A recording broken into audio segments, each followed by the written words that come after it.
Hello, tea lovers. Settle in, because we've got a story. I'm Nell. And I'm Rose, and today we're bringing you the tea. Across eras. Tell me a story. Oh, I didn't bring my phone. I'll go grab it if looking up is necessary. Okay. So, I hope you guys enjoyed our food episode. Oh, we had so much fun with that. We haven't gotten to try Posca yet. We've been a little bit procrastinating, as you might have noticed.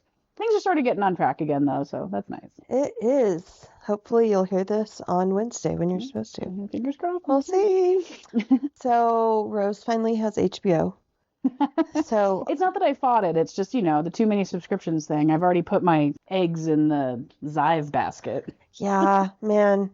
These subscriptions, wild. It stacks up. So quickly. So I was like, you have to watch The Gilded Age. It's in its third season. Come on now. And you've been recommending it for a while, and I definitely agree. It's amazing. Period pieces are really hit or miss. I think it depends on what they were trying to achieve. And a lot of times it's just pure entertainment, and it shows. I'm wondering what you're going to think when you watch The Buccaneers. I was really interested in that, too. I started it a little too late in the evening once, and it's that soothing kind of English production quality. Yeah. That sends you right off. Yeah. So The Gilded Age is a TV show on HBO. It's really well done. They did a really tasteful mix of historically inspired figures Yes. and fictional characters to kind of shore up the story. Like, they don't make any pretense about it being exact history, but there's enough taste of it in there that it's really pleasant. It is. And it also, as I'm rewatching it with her, got me thinking about all of the real things that are behind the inspiration of it. So The Gilded Age is a time period in America. If you're in Paris, it's the Belle Epoque, the beautiful time. It's a real artistic design and social revolutionary period, and that's not even bringing the Industrial Revolution into account. This is, in England, it's Victorian. Yeah. Maybe it's technically Victorian everywhere. The sun never sets on the British Empire. Womp womp. It lasted from like the 1870s to about 1900. Mm-hmm. And we can definitely say that it was a time of huge inequality. It feels like that ought to be unfamiliar, but, as it's a similar level of wealth disparity as we see now. And you know why I'm hedging there? We're actually a little bit closer to directly prior to the first French Revolution. That's the kind of wealth disparity that we're experiencing now. Gilded Age is kind of a fun treat after that. Right. What I love about the Gilded Age, it was the phrase was coined by Mark Twain. Yep. And the point of it is that it was not a golden age. It was an age covered in the veneer of the fancy and the old world. It's where you're taking the cred socially of the old world and applying it to new world money. Yeah. Dictionary definition being coated in gold, pretty on the outside, rotten underneath. Mm-hmm. It's a weird thing because it's a time period that is so interesting, and I really love the stories. Right. And Mark Twain wrote this novel like right in the midst of it. It was 1873, I believe, and it was called The Gilded Age. Yeah. And he's making fun of them. He made fun of everyone. As a kid, you're given the like abridged Huck and Finn. I hate contextless classics in school because it's exactly why everybody hates them. If Shakespeare was actually shown visually, the way that it was written, the way that it was supposed to be, kids wouldn't hate it as much. Oh yeah, it's way more interesting. That's why Baz Luhrmann's Romeo and Juliet is so classic. It's not a novel, and it wasn't ever supposed to be. Right. I don't like Virginia Woolf for similar reasons. Don't shove her at me, please. So in the Gilded Age, one of the big things you see is like the new money versus the old money. And historically, the old money would have been names, which is hilarious to me, that aren't familiar anymore. The Knickerbockers and the Schermerhorns. Knickerbockers, I know. The things that people think are fancy. I know. And those families, they would trace their lineage back to like colonial New York. Mm-hmm. And so anyone who made money, you were looked down on. Everybody is somebody's uncouth underling. Of like course. The people that came here and were the very first founding families that these people trace their lineage back to were the people that got kicked out of England. Exactly. They've just been around enough generations and nobody remembers that. They couldn't get along with people, so they went and made their own society. I wonder who's that sounds like. Plus, in America, in the U.S., the ultra wealthy did not have any sort of income tax until 1913. So all that money got to be passed down tax-free. Their vanity projects were public works Exactly. instead of space trips. More charities, less space trips. And in the new money, so like, of course, we all know in the Gilded Age, that's the Russells. And they're modeled on the Vanderbilts and the Golds. Isn't it funny that Vanderbilt is the, like, upstarts? Yeah, I know. It's funny. I'm like, wait, what? That's the name, right? That's old money to us. Exactly. And those people were like vulgar social climbers. We don't like them. Because really their only crime was to not get money from inheritance. So like, Lifestyles. and if this is a spoiler, I'm not that sorry. Season 1 of Gilded Age has been out for a while now. Oh, yeah, no, if I get spoilers at this point, I know it's my own fault. No, we're not going to talk about season 3. So in season 1, Mrs. Russell, aka Vanderbilt, they've got a ballroom in their new fancy house, and she does not want to have a coming out ball for her daughter until she's sure she can fill the ballroom. Right, because it's a very sad state of affairs. And that's the point where people are going to be like reading about your parties that have failed in the newspaper. 100%. There's no Facebook. This is how we entertain ourselves. Remember during the beginning of lockdown when you accidentally got that newspaper subscription? Oh, yeah. No, that was actually really fun. I would love to do that We again. found all our old family gossip. Yeah. The social column it was filled with, someone going to someone else's house with 3 other people for tea. Yes. And that's reportable. So, I mean, an empty ballroom, that's front page. My maternal grandfather's side, we found those tiny small town newspapers, and it was like, so-and-so and her husband, such and such, came to visit for a week.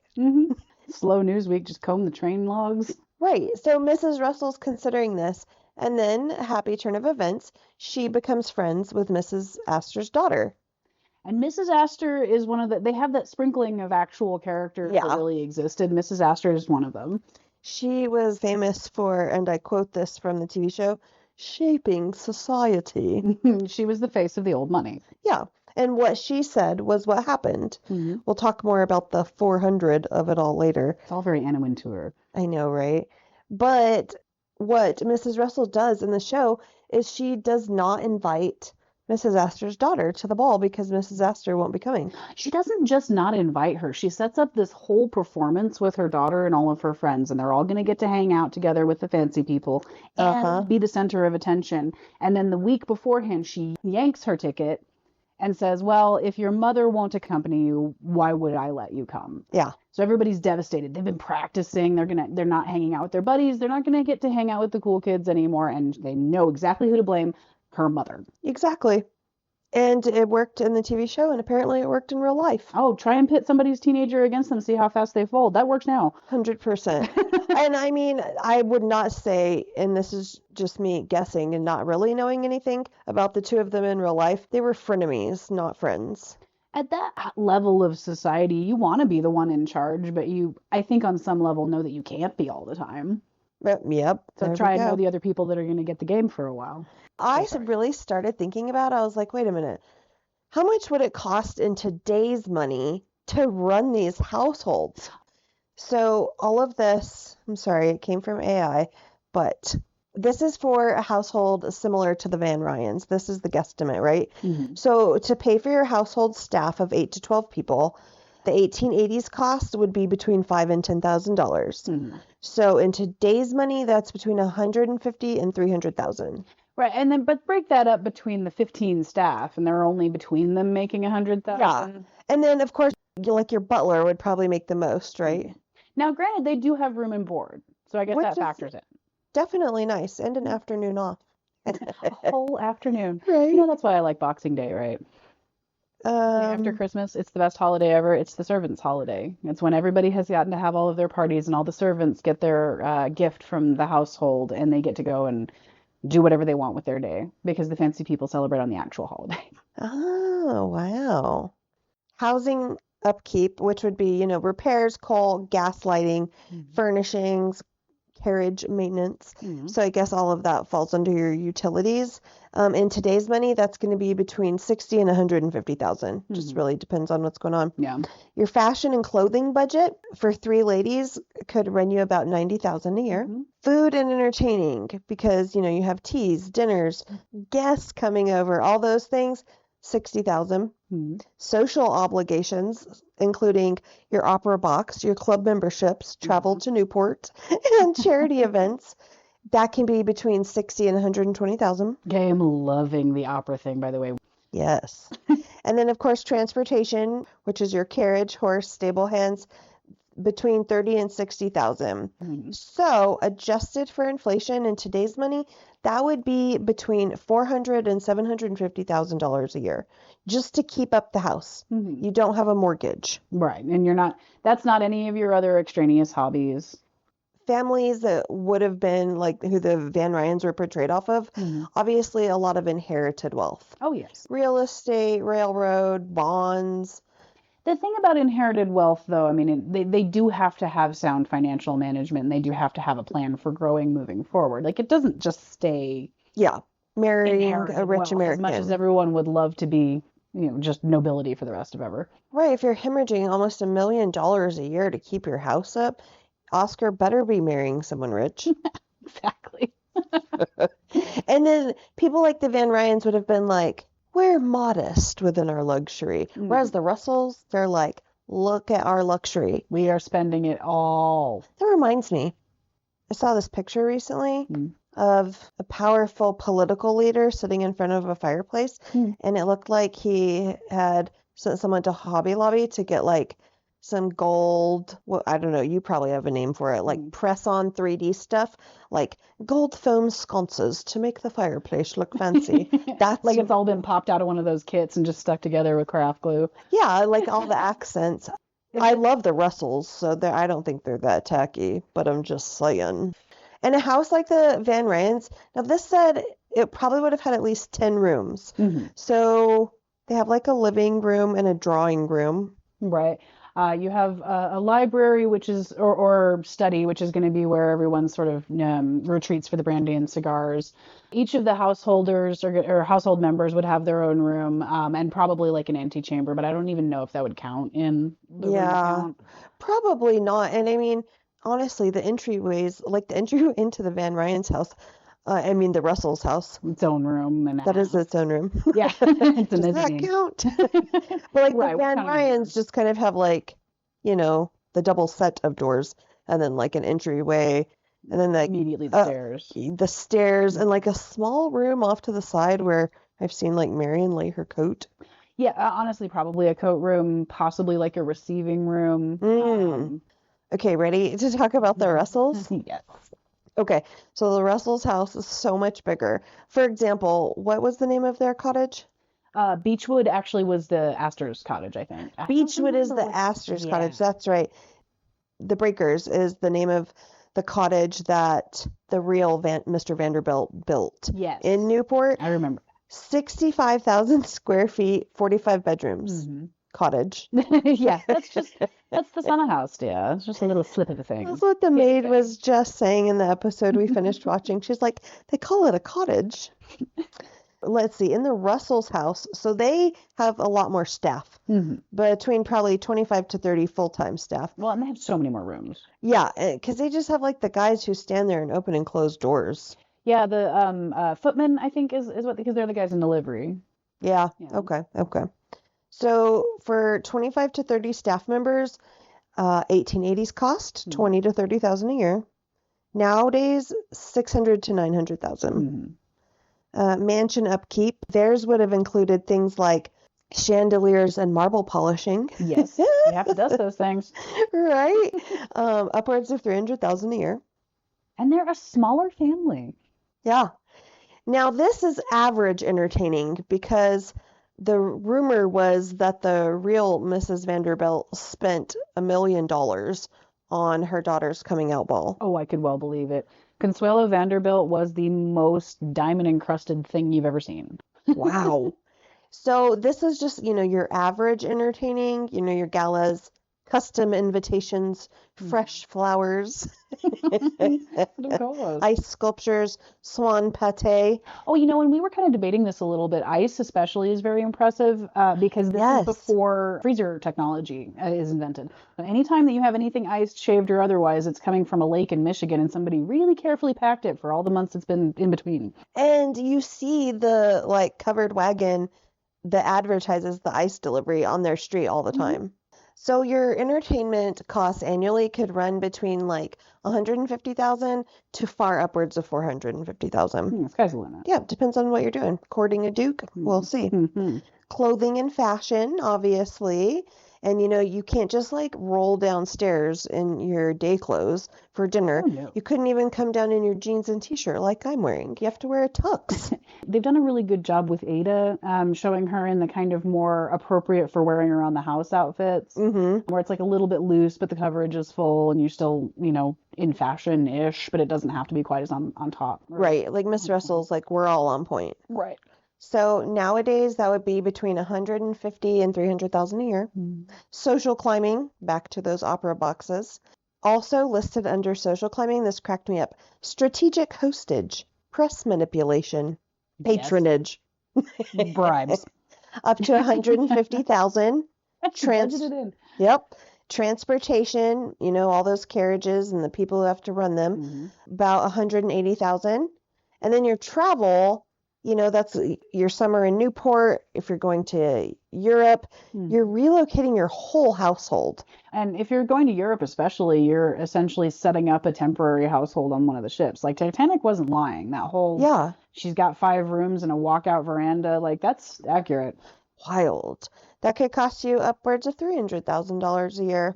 So for the Russells, that could have cost anywhere between 1.5 upwards of 2.7 million a year just to maintain their house. And that's nothing to all of the donations and all of the actual running the business and any of it. Which on one hand, you're like, I guess thanks for employing a bunch of people. Right. When he's debating with the union leader and he's talking about the union leaders asking him to raise wages and he's just sort of, well, I paid as much as everybody else does. They should go up eventually. I'm like, no, they only go up eventually when one of you breaks the line. He's offering you the chance to be that person rather than the villain, and you chose villainy. Right. One thing I was thinking about, because Mr. Henderson comes and Mr. Henderson's like, he's not the union rep, but he's basically the union rep. Yeah, I mean, he's the elected representative. Yeah, for the railroad workers who are preparing to strike. And he's like, they work 12 hours a day. They go home, if they have food, they can barely afford to get in their mouth, or they're too tired to put it in their mouth. They fall asleep, they get up, they do the same thing all over again. It's subsisting, not existing. Exactly. And I apologize if you haven't got there yet. Maybe this is the next episode. But they start talking about 8. 8 hours of work, 8 hours of sleep, 8 hours to yourself. And that's a wild and revolutionary concept in 1893. It really, really is. It would really just involve him having a good heart. Not even necessarily a good heart, because like on the surface it looks like a moral question, but it's a practicality question.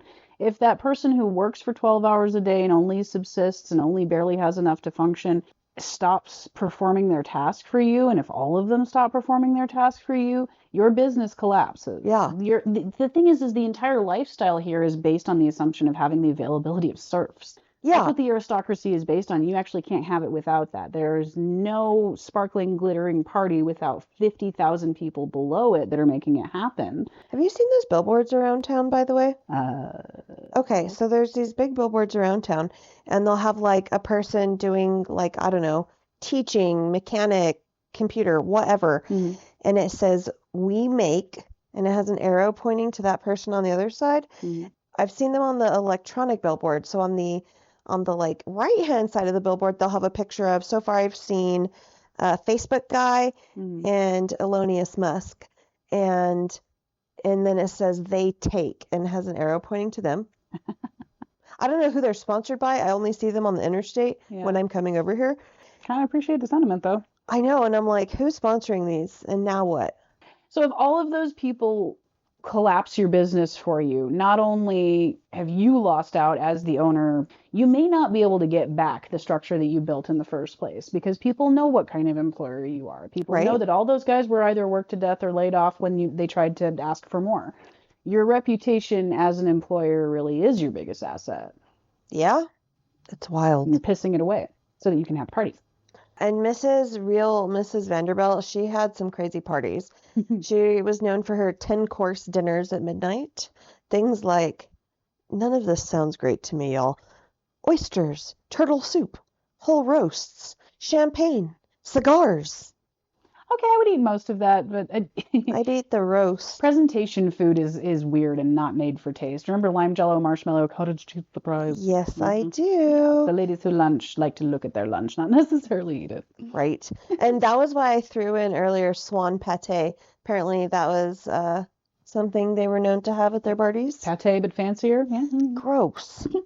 I'm sorry. Don't eat a swan. How hungry are you? Unnecessary. I guess if it's necessary, I don't know. I'm sorry, goose is delicious, so swan's probably not bad. And the people running these households, like if you've seen Downton Abbey, you know all about upstairs, downstairs. So the people running these households, they also had hierarchies, right? I think that's one of the less realistic parts of this is that the downstairs folk almost always just spend their whole time talking about the upstairs folk. And I get it, they're using it for exposition. Of course. But that's not exact. I mean, they were real people with real other lives outside of their employers. Yeah, I think Downton Abbey does a good job of showing that. Mm-hmm. And I mean, they focus on what's his name, the footman and his clock in this show. Yeah. Okay, so let's talk about your 65,000 square foot, 45 bedroom cottage. You know, the How other do you house. clean it? So there's no vacuums. Mm-hmm. You are, however, living in the burgeoning age of household appliances Yes. that can kind of kill you because manufacturing regulations weren't quite as quick as actual innovation. Right, imagine that you're trying like, I don't know, some new curling iron, which is just like a fire poker that you've heated up and your hair falls off. Right, yeah, because the guy that invented it like saw all of the ones that you heat up in a fireplace, wrapped some copper wires around it, stuck it in an outlet with no regulation of voltage whatsoever, and went, look, it works. And it, not really well. Also, with like some of them having coal heating, everybody was going to be cleaning and dusting every single day. That actually was a huge difference between like gas lighting and heating versus combustion based. The dusting and just like general grime and stuff getting into your lungs was much, much lower pretty quickly. Nice. We kind of talked about the upcoming in the TV show labor strikes. Poverty in that time was really, really bad. You could get so much for so little as an employer. Yeah. And as an employee, you had nothing to bargain with. No. And then, like, poor Mr. Henderson being invited over to this luncheon, which he doesn't even get to finish eating. He literally has this spoon, like, halfway down. And she's like, okay, off to the library. Yeah, no. And I don't understand how that was supposed to work. You're assuming that he would take a bribe. Yeah. If he'd been crooked, then yeah. But you're not offering him. Okay, so walking him into your giant ass house to impress him makes a certain amount of sense. But if he has any dignity whatsoever, all he's going to be thinking is, I keep losing kids to malnutrition, and your butler wears more clothes than I've ever owned in my life. 100%. How is that supposed to help? Right. He's walking into this house that cost who knows how much money, $200,000. That's a joke from the show. If you haven't seen the show, that scene is so awkward. I know. Why would they do that? They go into Mrs. Astor's house in Newport when she's not home. Such a bad idea. A horribly bad idea. No. That's how you get arrested. Definitely. Yeah, so Mr. Henderson walks up on that house and he's like, are you freaking kidding me? And you're telling me that you have nothing to spare to raise wages even incrementally? He's like, oh, I have it to spare. I just don't want it to share. I enjoy the kind of profits that allow me to live this way, and I will never, ever give you a cent of it because I consider it mine, even though your labor produced it. 100%. All right, let's talk about the 400. The bon ton. So, all right, here's what my research, aka the internet, says. All right, so the 400 was this list of people that truly mattered in society. And was it ever exactly 400? Is that how it became called that? I don't know if it was ever exactly 400. I feel like that's just the ballpark they were aiming towards. Who knows? Maybe it was a solid 400. I don't know. But it is a dupe of the beau mondes, the society families of Europe. Oh, absolutely. The beautiful world. The rumor is that 400 was also the number of people who could fit into the ballroom at Mrs. Astor's house. Oh, so of course it must be so. That was the social cutoff. And the list was compiled, of course, by Mrs. Astor and her social secretary, aka enforcer, Ward McAllister. Oh, Ward McAllister. I am so enjoying Nathan Lane doing that character. He's perfect. He's Right. made to play this role. That pained kind of sucking on a lemon smile with the mustache twitch. Like, it's just that, I mean, did you practice in a mirror? Because, I know. perfect. And I think in real life, he did have that wild mustache. Yeah, that's another character that they didn't even bother renaming. Like, yeah, Mrs. Astor and Mr. McAllister. Oh, Timeless. absolutely. So he has a little interesting background, of course. He married a very rich lady, an heiress from Georgia. That's got to be the start of most of these stories. Of course it is. Had a couple kids. She came from money. I don't know why he was so interested in the social shaping. I mean, maybe because it was fun and I mean, it's a power thing. If you're the person that helps Mrs. Astor write the unknowable list, then you're a person that's always on it. You're Right. never excluded and you're never lonely. that's true. It attracts certain personalities and certain bank accounts. The phrase was coined by him because he was like, there's only 400 people in fashionable New York society. And he was like, that is the number of people who really matter because that's the number of people who you can put in a ballroom and they would feel at ease in high society. So he never says, Mrs. Astor's ballroom, but that's the implication. Right, but they were always held there. Mhm.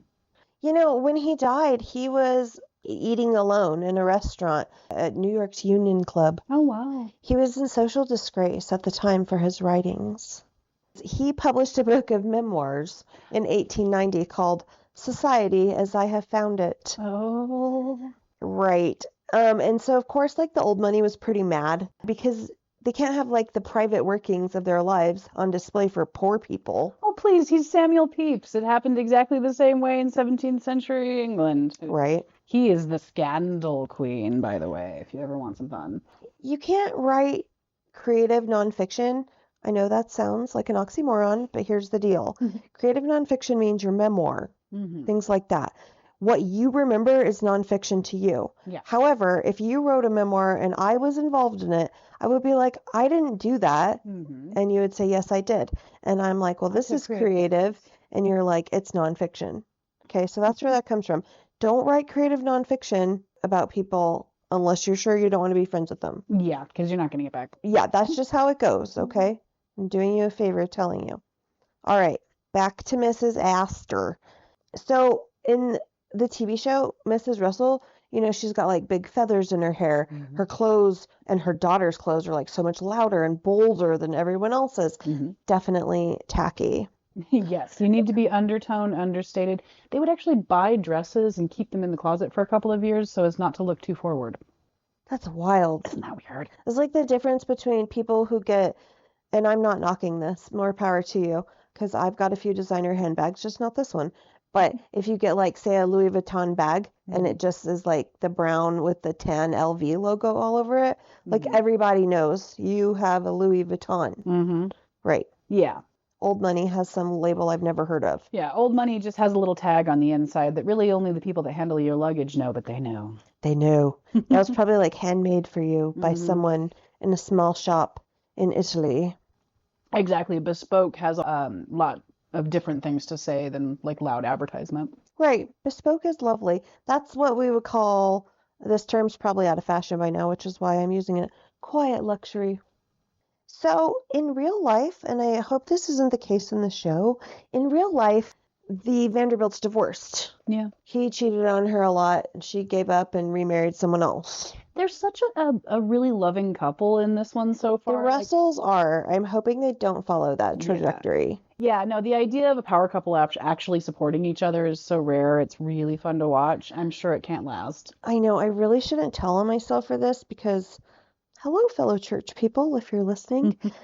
When the first episode starts, her husband, when Mr. Russell comes on the screen, he's like, who's that? And without even thinking, I'm just all, Daddy? He's just a handsome man. Good looking. I'm sorry, a beard just does it for me. And him and Mrs. Russell are the cutest couple ever. Well matched. They are. So after the first season of the Gilded Age, the Met Gala, which we've talked about, had a gilded theme. But it just makes me laugh thinking of it now with Gilded being like only looks good on the outside. Right. And then they run the Met Ball Gilded Age. This I is the really real would have old loved to see world. someone in an outfit that was like looked like gold flake on the outside, but then like Mhm. mechanically opened up and was just, like Lady Gaga. something crazy. I know, where's Lady Lady Gaga, we're Gaga when you paging you need her? here. Right? That would have been a great outfit, Yeah. Open up the shell. right? Hmm. I mean, I think one of the reasons people like shows like this and Bridgerton and all those like historic rich people shows is because we imagine if we lived back then. I mean, I might not be Mrs. Russell, but certainly I would at least be a lady's maid or Nobody whatever. wants to time travel to stir the soup. You I want to do be not want to in the cook back party. then, You want to be at the dinner. Yeah. but not like Mrs. Winterton. Oh my good. Okay, so I completely forgot she was in the show, period. So when Which I think bodes well. well, there's also there's also a long stretch between seasons. I mean, yes, they give us episodes that are far more than an hour in length sometimes, but there's only like 8 of them.